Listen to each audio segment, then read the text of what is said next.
Well, hello.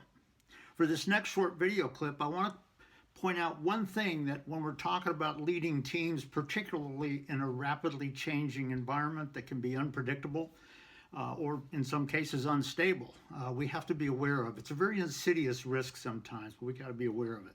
And it actually came up in a podcast Business News Network radio show that I was on as a guest. And I brought this up because of one questioner that sent in a question. But it's key. Let me give you a pilot picture of it. We would take off from Newport News, Virginia a lot in our 20 series Learjets that were full turbojet airplanes. But at the time, the Norfolk airspace over that was very restricted, so you couldn't go into Norfolk airspace without specific clearance, but you also couldn't exceed 200 knots under it. And so we would take off and we could only climb up to maybe 13 or 1400 feet above the ground and had to level off. And so very often you would find yourself at full power on takeoff, and then you had to kind of push over and bring the power back so that you could level off without entering the airspace, but also not exceed the speed limit. And in my doctorate level research that I'm doing, as I'm interviewing professional pilots out there, given the target of my research, had one gentleman who was a professional pilot out there, and one of the questions that I asked is, what did I see the comfort zones or the things that get in the way going forward in the pilot with the pilots that he flies with? And it was interesting because he drew that exact picture. He said he was flying with this pilot one time, and they ended up in a situation where they had to level off very low. And he said he overdid it in such a way that it could actually have been or come very close to being dangerous. So what's the point that I'm talking about? The point that I'm talking about when you're leading your team is this concept of overcorrection. It's very normal sometimes when you've got a stressful, challenging, competitive situation that you're trying to be successful in. And if you take it across this line over here, it becomes very dangerous or possibly unethical or get into legal issues or something like that. Okay? And very often people, as the leaders or the team members, have the mindset of just don't go there.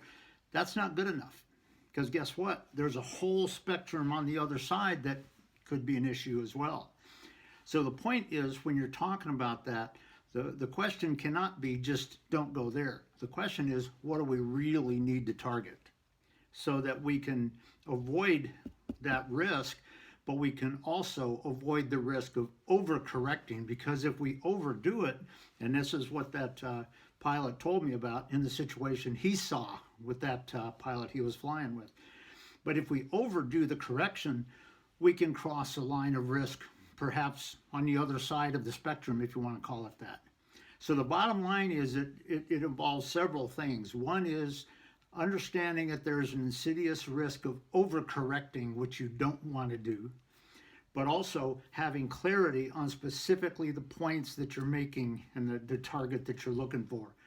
I'll just kind of conclude with two pictures. One is very humorous, but years ago, probably about 9 years ago, an instructor who knows that I'm an instructor and an examiner and a coach and mentor, and he came up to me, and there were a couple of pilots that he was flying with from someplace out in the world there. I won't say where, but just where there's not a lot of people. It's very sparsely populated and all this. And he said, boy, I don't think these guys ever hand fly the airplane, because, you know, they're fine if the autopilot's on, but if they get the autopilot off, they're just all over the place. And to make a long story short, I mentioned he came up to me the next day, and I said, how are those guys doing? And he said, he said, one guy, the co-pilot, actually made a really nice landing today. And I said, good. And he looked at me and he said, 500 feet to the left of the runway. You know what? Do you have clarity on the target you're looking for? I know when we were flying out of Griffiths Air Force Base, which is in upper New York, during the winter, it was very routine where sometimes you didn't have the snow plow materials like you did. And a lot of times when you'd come back in the winter and come into land, they had to get the snow plows off so that the airplanes could come in and land. but it was very routine where you heard the that the braking action report was that the braking action was marginal, 50 feet either side of center line, and pretty much nil outside of that. You got very good at knowing your target is the center line of the runway, not just the runway. And you got very good at hitting it for that reason. And it's interesting, I've told a lot of clients before, as a pilot, I said, you know what, if you're aiming for the runway and you miss it by 3 inches, that's bad news. But if you're aiming for the center line and you miss it by 6 feet, that's not a bad deal. So the bottom line is, when you're talking about this risk of perhaps overcorrecting, don't just look at avoiding that line over there. Be aware of when there might be risks of overcorrection involved in what you're doing and what you're visioning. As a leader, make sure your team's not doing that. Make sure you're not leading them to do that. And so just something to think about, avoid the risk of overcorrection when you're talking about a very challenging environment that you're in. So I leave that for you this week. Take a look around and see in your department, do you see times where somebody may be overcorrecting without thinking about it? If so, what questions do you need to ask? And I'll leave that with you for this week.